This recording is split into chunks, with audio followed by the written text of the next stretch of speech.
Achromatic telescopes in episode 376 of the Actual Astronomy podcast. I'm Chris, and joining me is Shane. We are amateur astronomers who love looking up at the night sky, and this podcast is for everybody who likes going out under the stars. How are you doing this morning, Shane? Oh, I'm okay. How are you? I am very tired. It's Sunday morning. I get up on Friday morning at 4 a.m. and did a 2-hour session and observed Friday evening and observed morning session Saturday morning. I did a session Saturday night and did a session this morning. So I am ready for a full moon here. Let me tell you. Yeah, I did my fourth session or fifth session in the last 6 days last night. Now I'm the evening guy, so I can still get a good sleep, but it's just been great weather here. Like warm, clear. We really couldn't ask for much more for astronomy. The seeing hasn't been amazing these nights, but other than that, I'd say it's pretty much been perfect. Yeah, it's sort of like the best fall weather we can imagine here. Like, kind of in a way, we shouldn't have good seeing. But I think it was Friday night. That was just absolutely about as clear as it can get. Like, you would walk out, and even before you were dark adapted out here, like at my dark site, you could see the Milky Way just right away. And then same thing in the morning when I got up in the morning on Saturday morning. The winter Milky Way on Saturday morning from here was about as good as the summer Milky Way looks naked to the naked eye on an average summer evening. So just spectacular. So yeah, lots and lots of observing done. Yeah, maybe we can talk about that a little in the next episode, because this one I think we have a fairly full episode. But before we get started, we have a Patreon supporter. Maybe we'll thank the Patreon supporter first, Shane. I did write him, but yeah, sure. So thank you, Ken. Ken is our newest Patreon supporter. And as always, we like to thank all of our Patreon supporters. It helps keep the show going. And as a reminder, we are doing a draw again this year. So Chris has acquired some RASC observing calendars that we will give away sometime in December. And those that will be entered are any of our Patreon subscribers. So there's still an opportunity if anybody wants to support the show that way to get in, and you'll still be entered for the draw. Yeah, that's excellent. That's a good way of putting it. I am the RASC Observers Calendar editor, and as such, I get a handful of spare copies to use for my own evil ways. And yeah, they end up sending me a couple extra ones. So yeah, and then I'll just donate another one, and we'll be off to the races, giving those out to people. And what else was I going to say? Well, yeah, we do the Objects to Observe, or the Observer's Calendar now we're calling it, every month. And most of that is coming from this as part of my deal for doing the calendar. That's one of the reasons why I wanted to do it. And then we have all that stuff already mapped out, and it's sort of one show a month. We don't have to worry too much about Shane. Good way to put it. So today we're going to talk about achromatic telescopes. Yeah, I'm kind of excited for this. I think when we'll get into an email that Wade sent us, but I think that achromats maybe have a little bit of an unfair reputation out there that I think you and I are probably somewhat aligned in terms of we enjoy these telescopes, and there's certainly some really good qualities here or instruments out there in the achromatic world, and we'll dive into it in this episode. I had different titles for the show. I was gonna call it because so first of all, for those that are just listening, in case you don't know, one of the most frequently held comments about an achromat is that they have secondary color, and this is true, Shane. They have some spurious secondary color. It is an aberration. It's called chromatic aberration, and how that shows itself is that on a bright target, like a really bright star like Sirius, or an object like the moon, or a really bright planet like Venus, you will see various colors. Usually they're purple, might be a green line, might be a red line. Yeah, yellow is what jumps out in my eye. Kind of, I don't know. Maybe it's just the way my eyes work, but I sometimes see like a yellowish fringe on bright objects. Well, that's a good point, and maybe we should put that down because I don't notice it that way. I Mm. notice it differently, and we're all constructed a little bit different. And I think in some ways that's why the achromat has sort of varied reputations amongst various observers because there's sort of like no other telescope that kind of appears that way. If a telescope doesn't have these secondary colors, well, then you and I look through and we basically see things more or less in this sort of neutral way. But with the, I think with those secondary colors, they yield themselves quite differently. For me, I see more like blue, red. Like it's even Mm. when I was looking through my refractor last evening at Jupiter, I could kind of see in my, even though it's an apachromat, it's fast.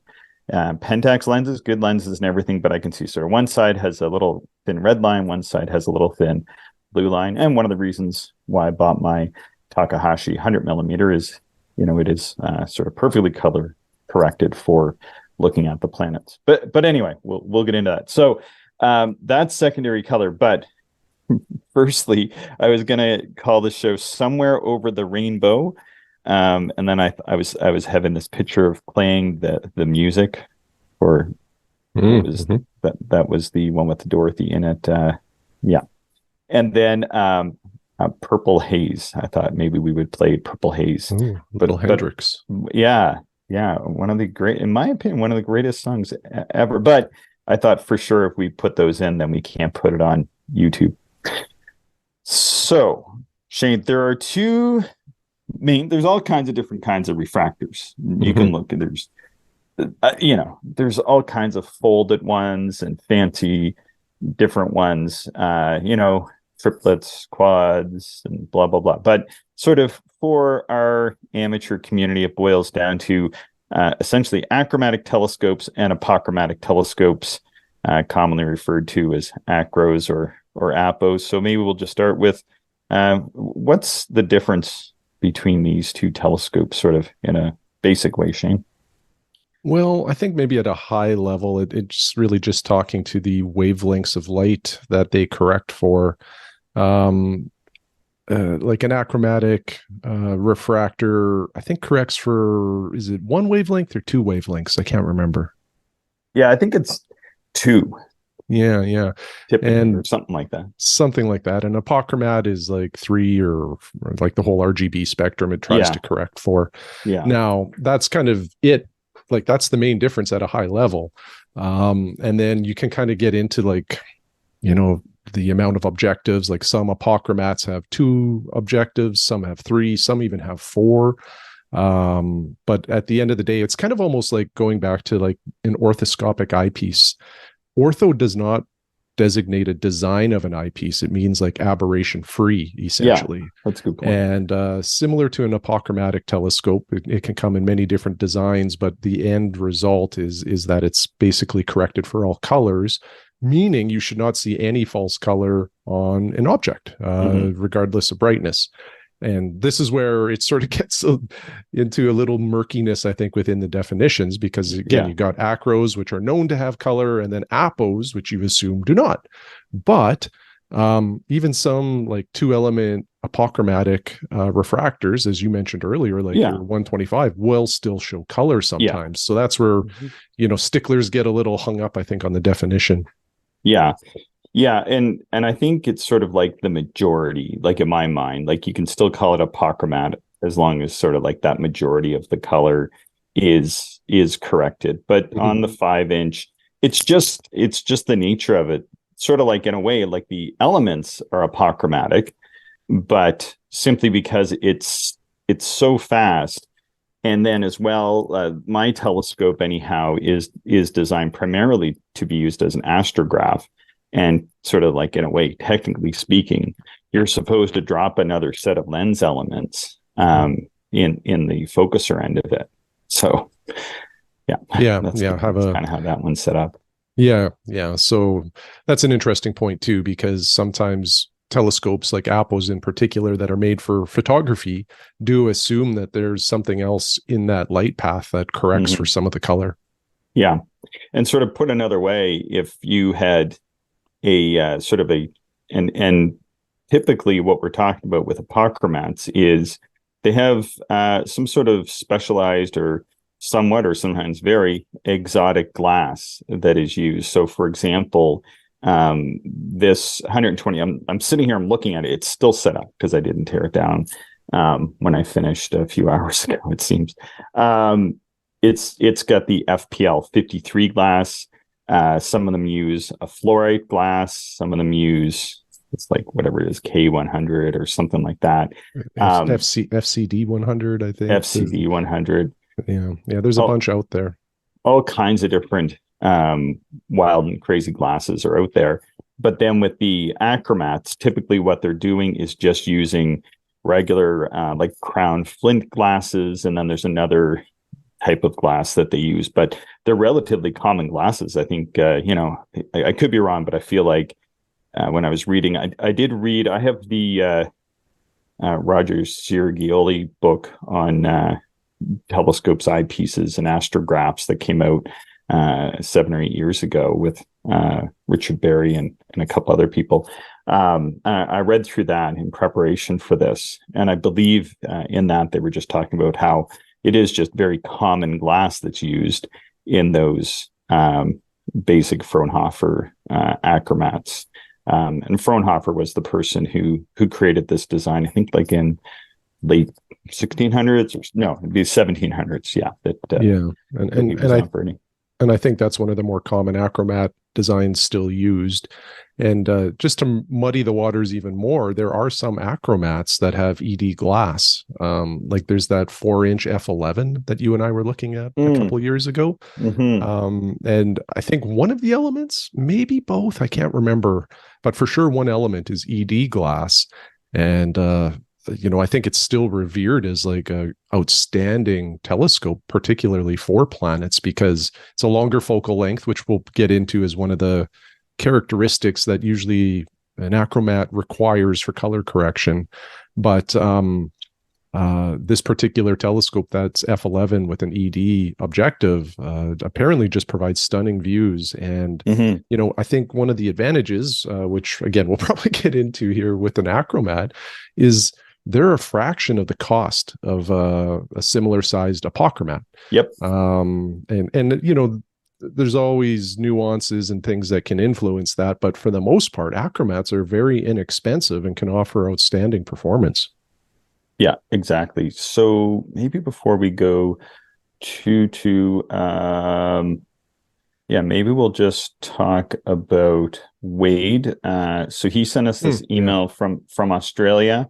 It's always fun hearing from Wade because, he lives in Australia, and that's sort of like a dream place for many of us to go and observe. And he sends us some observing reports and sometimes other things, which is really cool. And I can never pronounce the names of the places that he goes observing, but sounds like some of them are pretty decent, like Bortle 1 type skies. And he also has one of the AZ-EQ6 mounts. And when I was going through the process of figuring out what mount I would get for my observatory, still not done. He was one of the people I was talking with, him, Mark Radici, and is it Jason over in Vancouver? Anyway, I was talking to 3 people. Anyway, Wade was one of them, and he owns a couple fast refractors.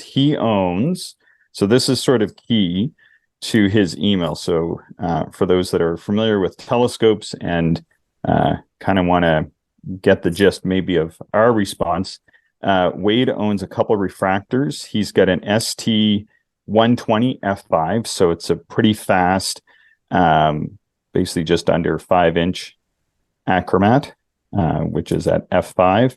And then he has a 90 millimeter F5.5. So I think that's where he's coming from with this, Shane. And we should say that you and I both talked to Wayne before doing this show on this topic. Wait, yes, yeah, we sure did. And the reason, Wade supplied a flashlight. He built a flashlight for me. Yeah, that's right. Yeah, he built a flashlight for you. Yeah. But I wanted to make sure that people knew, like we talked to Wade, we had some emails, both of us, sort of together, but sort of independently writing, back and forth with Wade because, well, one, we go back and forth on a variety of different topics with many of our listeners, and Wade is one of them. And two, Wade poses a few things, and you and I might kind of, I want to say disagree, but we might have different viewpoints and different experiences. And I was thinking, based on what Wade has, I don't know what other instruments Wade has looked through. He could have all kinds of different experiences, different scopes. But I was thinking that he's got those two scopes, and that's probably very formative in his ideas around achromats. And based on my experience, and we'll get into that, I think that that can influence how we view achromats and how many people view achromats. So I'm going to leave it at that. Shane, do you want to? It's a relatively short email. Do you want to give it a read, or do you want me to read it? Sure. Yeah, I'll go. Okay. Wade says, "Hi, Chris and Shane. The topic I had in mind was how to work around the shortcomings of an achromat. You probably know more than me, but a few examples would be low power. Chromatic aberration is less of a problem the lower the power, and more of a problem with higher power. Then he goes on to say, use nebula and narrowband filters. You don't need to focus all the wavelengths of light together if you're only looking at one or two wavelengths. The Bader Herschel wedge comes with a 7 nanometer, I think, continuum filter. So it doesn't matter if you use it with an apochromat or an achromat with that filter in place. Using violet killing filters, example, fringe killer or the contrast booster. Another thing he wrote here is stop down the aperture. For basic achromat, it is ideal to have a focal ratio at least 3 times the aperture in inches, and 5 times is even better. This is called the chromatic ratio. It's the focal ratio divided by the aperture in inches. For example, a 4-inch f5, so that's 500 millimeter focal length, would have a chromatic ratio of only 1.25. Whereas if you stepped it down to 2 inches, so 50 millimeters, it would now have a focal ratio of f10 and a chromatic ratio of 5. I do this with all of my achromats, and it works beautifully on the moon and during the day on terrestrial targets. I believe you have covered some of this before, but not all in one show. Clear skies from Wade." All right. Well, thanks, Wade. It's always great chatting with you. And then again, thanks so much for writing in and sending this email. Well, we might think about those never-ending debates, Shane. We're on the forums, not as much as we used to be. We used to be on the forums quite a bit. There was always like the refractor, reflector, or Schmidt-Cassegrain or Dobsonian debate, sort of, which telescope to get. But I got to say, the most heated debates in the forums are those surrounding achromats versus any other instrument. Like, so many times you'll see somebody say, should I get this 120 millimeter f8? And somebody will really be quick to come in and say, don't get that telescope. It's basically going to give you all this secondary color, and it's not going to be very good. And you should go and get any other telescope. You can just sort of fill in the blanks there. You should get a 6-inch Cassegrain, or you should get an 8-inch Dobsonian, or you should get a 70 millimeter ED. But yeah, it's pretty wild that you'll see those kind of responses. I don't know. Have you read many of those as well? Yeah, I have. And I have many hobbies outside of astronomy that I'm passionate about and certainly invest time in. And I gotta say, maybe it's the bias of just what's in the Cloudy Night forums sometimes, but it seems like more so in astronomy than any of my other hobbies, there's a lot of opinions offered from positions of little to no experience. Exactly. Yeah. And it drives me insane. Yeah. And I think some achromats maybe have a bad rep because one of the I think sort of standing almost rules of astronomy, if you want to really get into this hobby, we always say don't buy the department store telescope, go to a telescope store to get a better quality instrument. Yeah. And just to break that down a little bit, one of the things that goes on in department store telescopes is it's often, minimal cost, maximum profit. So you're getting an instrument that has many shortcomings. Usually, almost always, the tripod and mount are the weakest points. Yeah.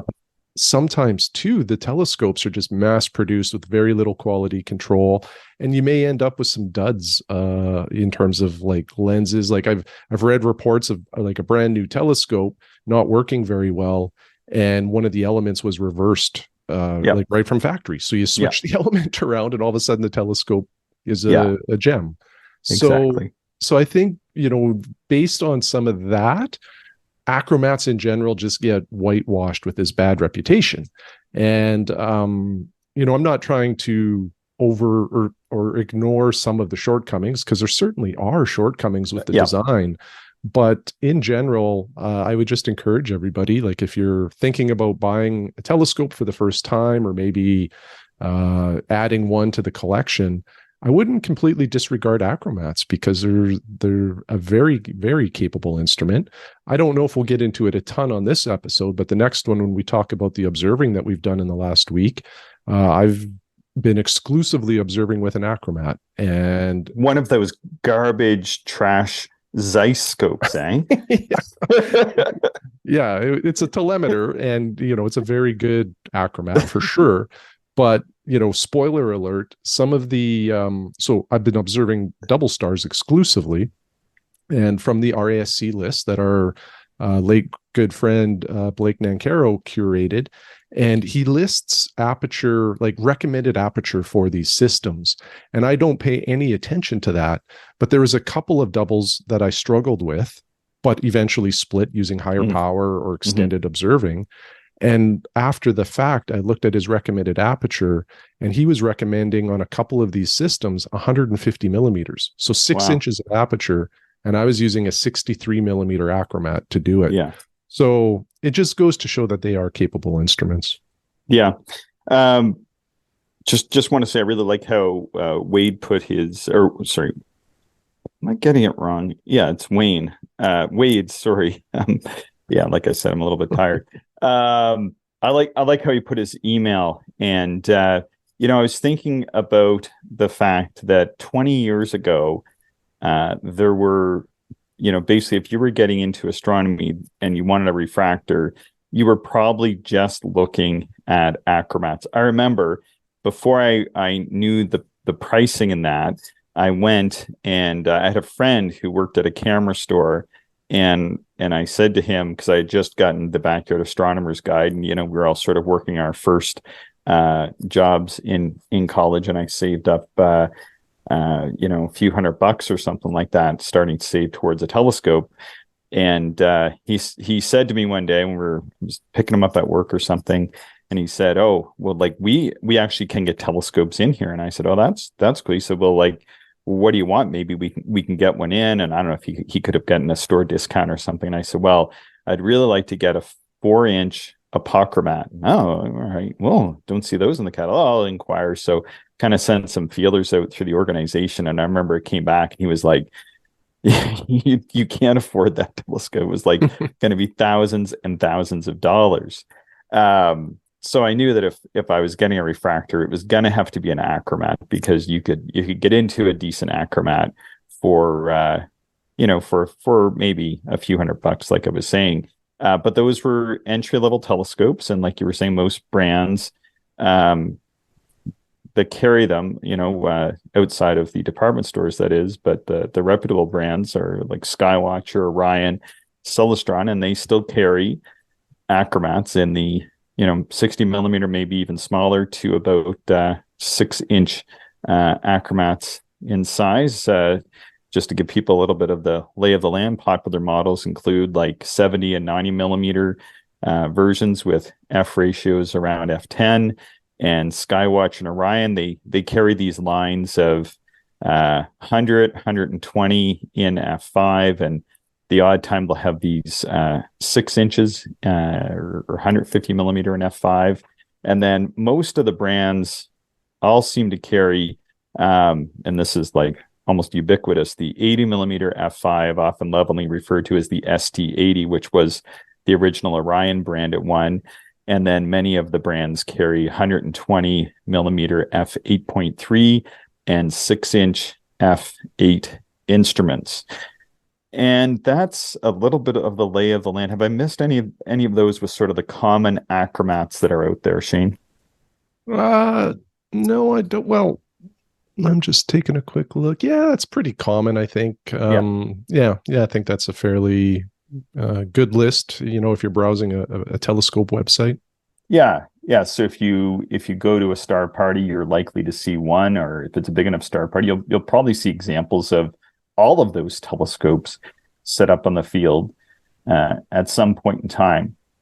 Now, in the present day, we we have much more affordable apochromats. So whereas, like I said, the least expensive apochromat that the local camera store could get in, when I was getting into this in the 90s, was going to be into the thousands of dollars. Now, I don't know if you can even buy a telescope at a camera store anymore, but I suppose you can in a few places. Dave Chapman right in and correct me, but um, you can get into a small like 70 millimeter or 60 millimeter apochromat for maybe $250, $300 American. So things have changed significantly. And then, you can work your way up there sort of for all budgets. Now, Shane, I'm not sure what your background is on achromats, and I actually think you've got a little bit more and varied experience than I do. But maybe I'll just give my sort of two shakes first. Sure. But my first scope was an 8-inch f6. Used that for a few years. Moved back to the city to go back to university or go back to school, and didn't have a telescope. Wasn't really on my radar.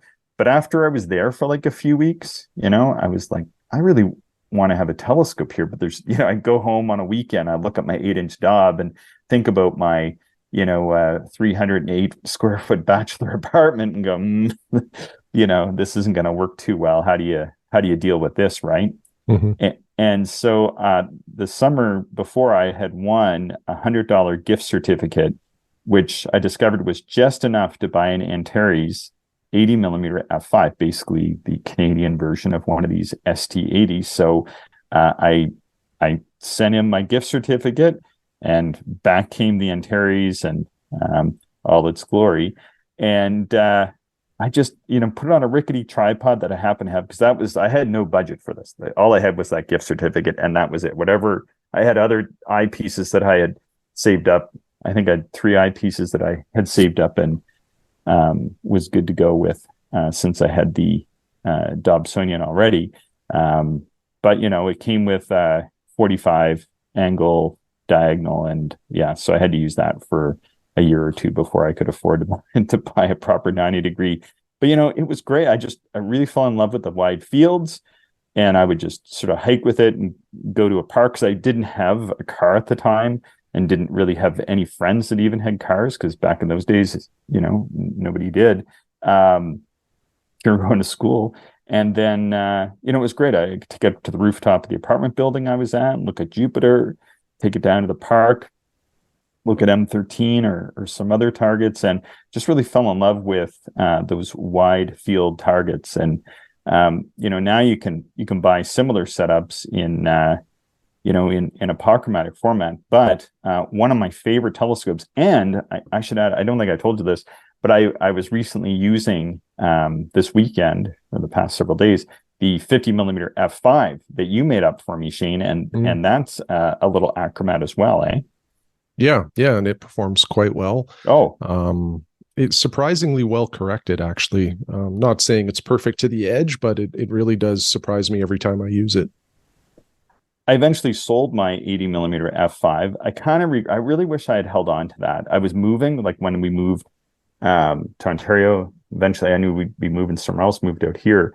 It was just going to be too much to be dragging that along. But I should have kept it. I sold it to person who works on the Observer's calendar with me. So I work quite a bit with him now. The telescope is still getting lots of use, so that's good. But during the pandemic, I don't know why, Shane, the the pandemic craziness or what, but I ended up buying a couple of the newer 80 millimeter f5 achromats, each of them for less than $100 new. And I kind of got them working as best I could, made some modifications to them. It's just sort of a fun little project to do. And I have one out here, sometimes still do some observing with that. So I've got currently in my stable, despite having a few achromatic telescopes, I still use a couple achromats, in particular the 50 millimeter f5. So you've got more varied and interesting experience with achromats than I do, so I'm interested to hear. Mhm. Well, I think all of my experience actually with achromats is through my, I guess, love or interest of some of the vintage telescopes. Um, it started, well, I've had a number of different Tascos. Probably the one or two of them really stand out. There is the 7TE5, which is a 60 millimeter. I'm trying to think here. I think 1,000 millimeter focal length achromat. It was the optics were made by Royal Astro Optic, and it was a great performing telescope. I remember looking at Mars during opposition. I think two oppositions ago, and just astonished actually with the detail that I could see through just a 60 millimeter telescope, but also just the beautiful image that this achromat was throwing up. So I really enjoyed it. I had that for a couple of years, and I ended up selling it because two other vintage telescopes in around that 60 millimeter range entered my collection. One is that Zeiss telemeter that we talked about earlier. It's a 63 millimeter 840 millimeter focal length achromat that is quite wonderful to use. It's quite heavy, actually. Like, that telescope was made to go into schools all across Germany. And, knowing how kids sometimes treat things, Zeiss decided they better make this a beefy telescope so that it could handle, being knocked over or stored roughly. And the tube itself is quite heavy. It's quite a thick-walled metal. But some of the neat things about the Zeiss telemeter is it has I guess peep sights. So there's a circle sight kind of at the front of the telescope where the objective is, and then another one towards the back where the diagonal goes. And you just line these two things up to find your star or planet that you want to observe. And it works quite well. It never needs alignment. The other unique thing about the telemeter is that typically on a telescope, the focuser moves the diagonal back and forth. While on the telemeter, the diagonal stays static for focusing. It never moves. The lens cell within the optical tube moves back and forth, and it's kind of neat. So you never really have to adjust your observing position to accommodate focus. And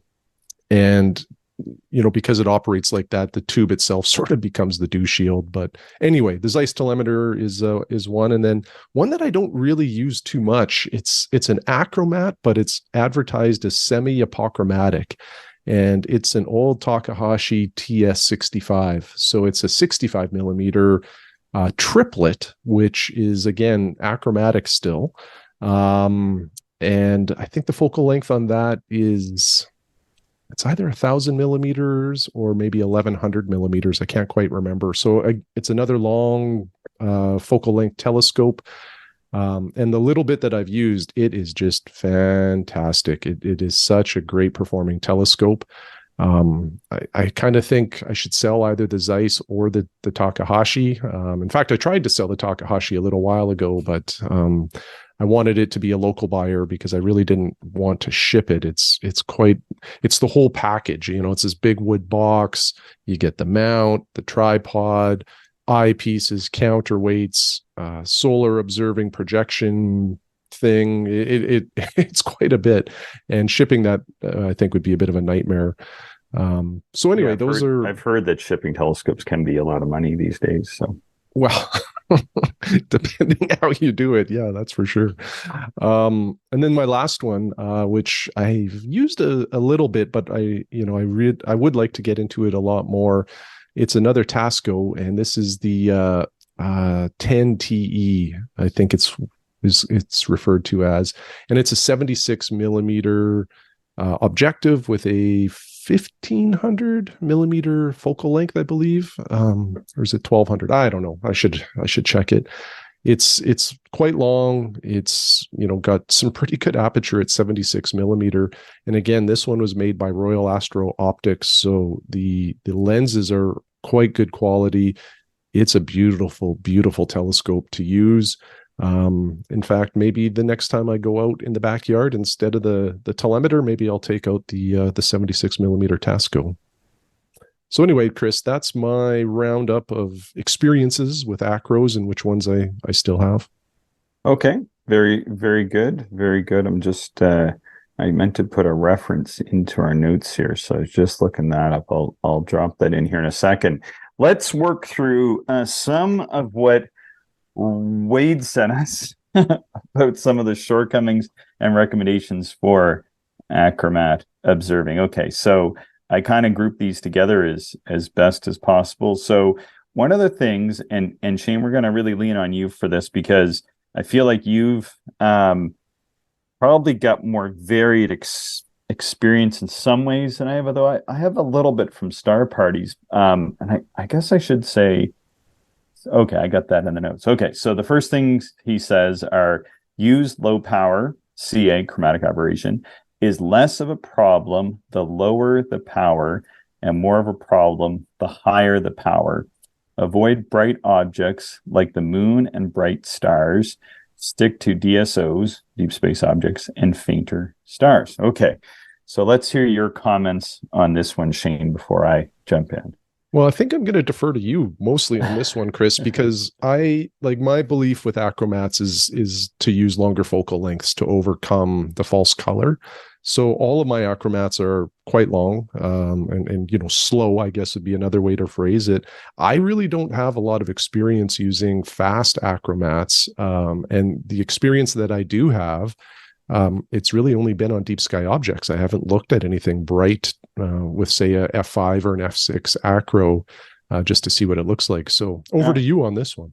Well, yeah, I mean that's fair enough because that's where Wade is coming from. But in general, though, just like in general, when it comes to achromats and the ones that you've used, what are they like on the planets? Because yours are that longer focal.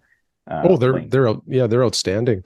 The only time I've ever noticed color is with, I'm trying to think here, certainly Venus. I remember looking at that through my Zeiss telemeter, and there was quite a bit of yellowish color that I saw. I have looked at the moon before with the telemeter, and it's right up there with one of my most contrasty telescopes that I own. It's fantastic. I've looked at Jupiter, Saturn, and I can't say that I've detected any false color. Mars, as I mentioned earlier, no false color. And then just doing a lot of double star observing. What I found super interesting about the Zeiss that I'll mention too, one of the things I really enjoy about double stars is when there's color variation within the stars, but sometimes picking up that color can be challenging, and sometimes using small aperture makes that even more challenging. So what I would do with all of my double star observations is I would record what I saw, blue, orange, yellow, whatever the star color appeared to me. But in all of those cases, I would go into Sky Safari to see if I could confirm the color that I saw.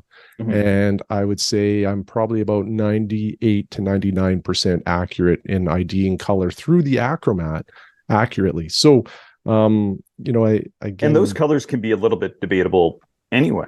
Yeah, my understanding. So absolutely. So that's probably about as good as you're going to get, perhaps. I think so. Yeah. And really the point of or one more point that I'll add, in all of the double star observing that I've been doing with the Zeiss telemeter, I've never had an issue with false color from a bright star, ruining the view or distorting the view in any way. It's been quite nice. Now, I guess I should also add, I haven't been looking at like Mag 2 or Mag 3 stars. Most of the stars are probably in that 5 to 8 or 9 range. So, a little bit fainter than probably, what you would expect from a bright star. So, like I said, we talked back and forth. So I'm going to be a little bit, maybe, I don't know, poking the bear here a little bit, but the business of avoiding bright objects, I would say I'm really glad that when they were using those big old refractors like the Lick 36-inch and Yerkes 40-inch, and the United States Naval Observatory 26-inch, which those have made some amazing discoveries, as has the what is it? It's like a 30 or 33-inch at Meudon and the Paris Observatory, and the 9.6-inch Norpat refractor, the 9-inch at Brer Observatory, and the list goes on and on of all these achromats out there that they used for planetary discovery. I'm really glad that they looked at bright objects. That's the comment I'm saying. Mm-hmm. Yeah, absolutely. So one thing though to keep in mind is that with those really big ones like 36, 40, 26, they were using typically 400 to 600 power in those instruments, and on really good nights, 750 to 1,000 magnification. Yeah, that's wild. So oddly enough, 400 magnification is low power in a 40-inch, or maybe just getting into medium power, because that's just 10x per inch of aperture. Yeah, that's a good point. I guess everything is relative. Yeah. So like in my 4-inch, that would equate to like 40 magnification. But I'm going to say this is that one of the best views I've ever had of Jupiter, and this is what cracked my mind open on the achromats, having used the ST80 and looked through a few achromats by this point when I moved to Ontario. I had gone up to Starfest, and on a couple occasions, actually, I spent several hours observing with Ron Ravenberg, and he passed away about 12 or so years ago. But he had refurbished some old achromatic refractors. One of them was I think it was like a 4.5-inch Fecker, and I think it was operating, I'm going to say maybe like around F13. And if you have one of the older editions, I think it was the previous edition, or maybe the edition even previous to that, of the Backyard Astronomer's Guide, there was an image of this person under dark with a long focal length blue refractor and a laser pointer pointed at like Jupiter or something. Well, that was this instrument, and it just performed, but it was an achromat, and not long enough really to be considered achromatic. Like once you get so far into these ratios, like Wade was saying, you can start to get into color free, but it wasn't. There was definitely secondary color chromatic aberration there. And I've also had the chance to look through some 60 and 90 millimeter achromats, sort of in like that F9, F10 ratio. And they gave excellent planetary views as well. In particular, I think my friend Randall has an 80 millimeter, which really is an achromat. And it's just a beautiful instrument he bought refurbished from Stellar View. And one of the other 90 millimeters, maybe it was an 80 or a 90, or maybe both. These other ones I've looked through were also from Stellar View when they were selling some achromats several years ago. And they were just excellent to look through. There's some other Antares instruments like the 105 millimeter F15.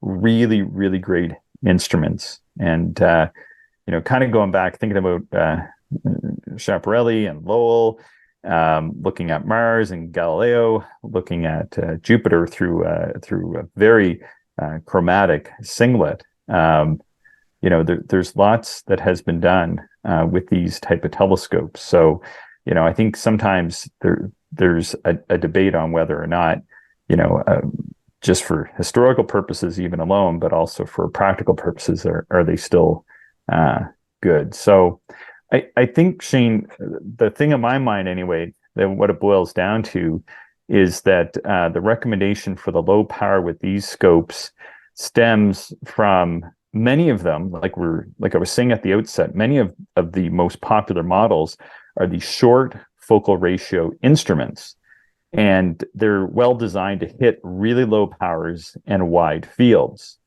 And to be frank, that really is their forte. And I think what happens though is because of the way the instruments are marketed, that people pick them up like they pick up other instruments, or purchase them like they pick up other instruments, and they're going to use them as a generalist instrument. And so they're going to point it at everything, as we often do. And for sure, when you do that with those instruments, you're going to see a lot of this secondary color. And then as well, with these instruments, because they are entry level and the way that they're designed to meet a price point, sometimes the optical and mechanical quality might not sort of be where it's at. When you're buying an achromat, it's kind of surprising what you can get for the dollar these days. But if you take a $300 or $400 achromat and compare it to a $300 or $400 achromat, sure, you might be comparing a 72 or an 80 millimeter achromat to a 5-inch or such achromat. But just look at the focuser difference. Look at everything that's included and constructed with it. I don't know if you've ever noticed that before, Shane. The cell in the achromats, they're all plastic cells. And when typically you're going to the achromats, as far as I've seen anyway, typically those are metal cells of one sort or another. I'm not sure if you've noticed that. With which, with more modern, cheaper achromats? Or? Yeah, the modern, less expensive achromats, these fast ones, are almost ubiquitously, plastic focusers or a lot of plastic parts in the focuser, plastic lens cells. I don't have a ton of experience there, so I'll go with whatever you're telling me on this one. And I think what happens is, because these plastic lens cells are, every single one that I've seen is shipped with the lens cell over tightened, and it's pinching the optics. Mm-hmm. Every single one. And I've gone to like little mini star parties at clubs and had people look in my ST80 and go, well, mine doesn't work that way. And I just walk over, pull their shield off, and I ask them first, and then give the cell a turn, and then turn it back just to snug it up, and then go ahead and take a look, and then boom, like suddenly the images are much better. And what I'm saying here is you can do some really interesting and very easy things to get beyond those low powers. So with my ST80, when I first buy these ST80s, the 40x, anything at 40x or above, the stars are kind of smushed. And you can do a quick Google search to see how to loosen and reseat the lenses. And you can do some other work and get these models working pretty well. The two models that I bought during the pandemic, I have the one that I kept, which is a low power wide field version. And then I have one that I thought the lenses were a little bit better. And I gifted that to my nephews for their fun, and kept it in the 1 1/4 inch format. And that one can do 100x-ish, maybe 120 on a really, really good night. And then mine can do about 90. And so that's kind of where I've been able to take them. And that's with like the 80 millimeter f5. And so often it's not necessarily even the optics or any of the other parts. They tend to be decent quality. It's just how they're working together. And in fact, like when I use my ST80, I will go and tune the amount of pressure on that lens every night, because like the temperature differences and everything really impact those scopes much, much more than any other telescope that I've ever used. Sounds like a little bit of fiddling then is required. It is. But you can do great stuff. You can baffle them internally. Typically, I rip them apart. And in the past, I would use spray paint. And now I'm using, I got like some custom flocking material I bought from Edmund Scientific that I put inside to baffle them. And there's all kinds of great, you can buy. I bought a new focuser for mine, like a solid steel focuser.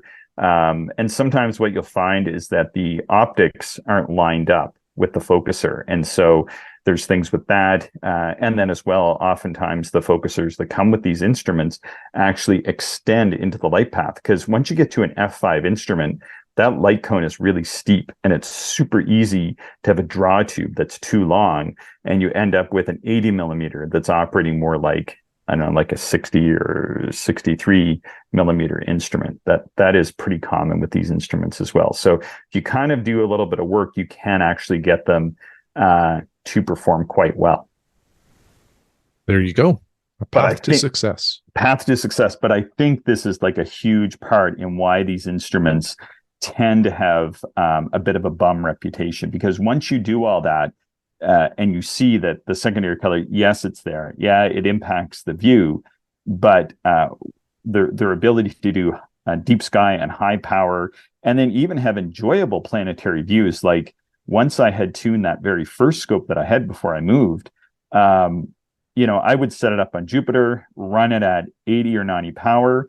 And I was looking at Jupiter one night. I was watching a shadow transit. These are subtle things to see in an 80 millimeter. And my cousin, who does the music for the show, he just drove in the driveway that night, beautiful December night in Nova Scotia, and he walks up, looks in, and says, "Oh, there's two dots," and I had only noticed one. And so, even to a casual observer, the optics in these affordable instruments can provide you with really good views of the planets once you sort of take the time with them. Yeah, yeah. That's, I think that's an important part here is there's a lot of things you can do to make an achromat perform a lot better or overcome some of the inherent weaknesses within the design. Wade mentioned some filters earlier, which I know a lot of people employ. There's even I think it's called a chromacore. I don't know if they're made anymore, but this chromacore you could put onto achromats and it would correct. And apparently they were outstanding in terms of correcting and also not taking away from the view. But they're about as rare as hen's teeth right now, I think. Yeah. So you have to try to find that on the used market. But I think I don't know if Explore Scientific or one of these, other makers, I thought they have their own version of it, but maybe I'm mistaken. There's been talk of them producing something else, but nothing has materialized. But getting back to the filters, maybe we will let the show run another 5 or 6 minutes, but use nebula filter, and Wade had mentioned, use nebula filters, narrowband filters. That way you don't need to focus all wavelengths of light together if you're not looking at one or two wavelengths. And then he mentions the Herschel wedge that comes with the continuum filter, and talks about using fringe killers and the contrast booster. So kind of for me, going in reverse order is when I'm looking at the planets, almost regardless of whether, I'm typically using my achromats for looking at the planets, I use the contrast booster anyway. But from all reports is that it does in the achromats eliminate like 90% of what you're going to have for this chromatic aberration. And the contrast booster is a filter that threads on. I don't know what they cost now. I think I paid like $70 for mine Canadian or something like that. I just got the one in the quarter. But I think the fringe killer might be a little bit more expensive, and from my understanding does a pretty good job as well. But do you have any experience using the Herschel wedge or continuum filters on the achromat, Shane? That's a good question. I'm trying to think. Yeah, I've used, or have I used the wedge? I don't know. I think I've used my wedge. The wedge is sort of a newer addition to my solar observing repertoire, and I think I've only used it on achromats, to be candid. So yeah, I don't. I will try it on one of the achromats maybe this coming summer, but I can't really comment on that. I think one of the things that people have found successful with some of the achromats, I think you have to experiment a bit, and I certainly plan to do this, is using a prism diagonal has been shown to reduce the secondary color as well for some instruments. Yeah, and I do make sure that I use a prism diagonal with my achromats. In fact, really pretty much with all of my achromats too, because for the most part, all of my telescopes are not fast. I think most of my telescopes are like f7.5 up to like f16. So for the most part, I'm always using a prism diagonal. So let's see. Some people use yellow long pass filters. Bader makes a good one, but they use other ones as well. Let's see. Wade goes on to say, stop down the aperture for a basic achromat is ideal to have a focal ratio of at least 3 times the aperture in inches, and 5x is better. This is called the chromatic ratio. I have seen this expressed in a number of different ways. There's a Sidgwick formula, I think. There's the Conradi formulas. There's all kinds of different formulas for getting a chromatic telescope or an achromatic telescope to give you nearly color-free images. He goes on to say, for example, a 4-inch f5 500 millimeter would have a chromatic ratio of only 1.25, whereas if you stop it down to 2 inches, it now has an f10 and basically would give you near perfect color correction. And he says that he does this all the time, and it works on the moon and during the day for terrestrial targets. So I've read a fair bit about these Conradi or chromatic ratios. I think for what you're doing, that sounds good, Wade, on the moon and some terrestrial targets. But on the nighttime sky, you're giving up resolution in favor of color correction, and you will see less versus seeing. I guess you're seeing less, but it has less color versus seeing more detail and some color. So it depends on how much color there is, and I would think about mitigating the color with filters first if the color was obtrusive. Not sure what your thoughts are there on that one, Shane. Yeah, I think it's certainly a workable solution. But again, that's also why I stick to long achromats, just to kind of hit the ratio in the right spot so that the views are quite nice. So when it comes to achromats, I think it's also important to use them for their intended purpose. If it's a long focal length, then planets should be good. And if it's fast focal ratios like the ones that Wade has, then using them as intended for the wide field. But make sure that it's baffled and get the focuser working properly and be able to get up into those mid to low high power ranges. They should at least be able to do their aperture in millimeters, or maybe 1.5 times their aperture in millimeters versus the 2x aperture in millimeters that an apochromat should be able to reach. And if you can hit those 1.5x in aperture in power, then that's going to handle the majority of any observer you'd ever do through that instrument anyway. Mm-hmm. Then you can modify your observing. So this is what I ended up doing. I bought the scope, I used it for a while. It wasn't working amazing. I didn't know you could modify them. And what I ended up doing is just using the lowest power, like 32 millimeter fossil in the 80 millimeter f5, and really fell in love with like looking at all of M31, North American Nebula, Veil nebulas, IC 1396, Helix, double cluster, and Trumpler 2 in the same field, M8, M20, 21 in the same field, small and large Sagittarius star clouds, Alpha Persei group, Campbell's Cascade. List goes on and on. But like I said, I think the part of the bad rep here is that people buying the inexpensive fast F5 versions and then using them under light polluted skies, we then end up looking mostly at planets with them. I think that's where the disappointment comes in, and that's why people just, you post, and, I could post that today, maybe say a telescope that I bought, and then people would say, well, that's just going to give you all this secondary color. And if I wrote back and said, well, I'm not going to look at the planets with it. I'm going to look at all this other stuff, of which there's, almost this infinite list of wide field targets. Looked at one for the first time last night. But, I've got apochromats for looking at planets. And as well, I think that when it comes to big achromats, you can do pretty good to get them working well. Or you can, like Shane, you and I were talking, you can buy high-end achromats for a fraction of the cost. They're just somewhat rare. Yeah, that's true. And if you're interested in getting, I think, a good performing achromat, there are some good modern ones. Like I think the 4-inch Skywatcher, I think it's like an F10 or something like that, gets really good reviews. There's that F11 4-inch that uses ED glass that you can still find. I think Altair makes one, or used to. I think TS Optics, excuse me, and APM possibly make it now. And then there's always the vintage scopes. Like pretty much all of those 60s and 70s scopes, or 50s too, were all achromats. And if you find one made by Royal Astro Optics, and there's a few other makers that are renowned for pretty good objectives, you'll end up with a really nice telescope that performs really, really good.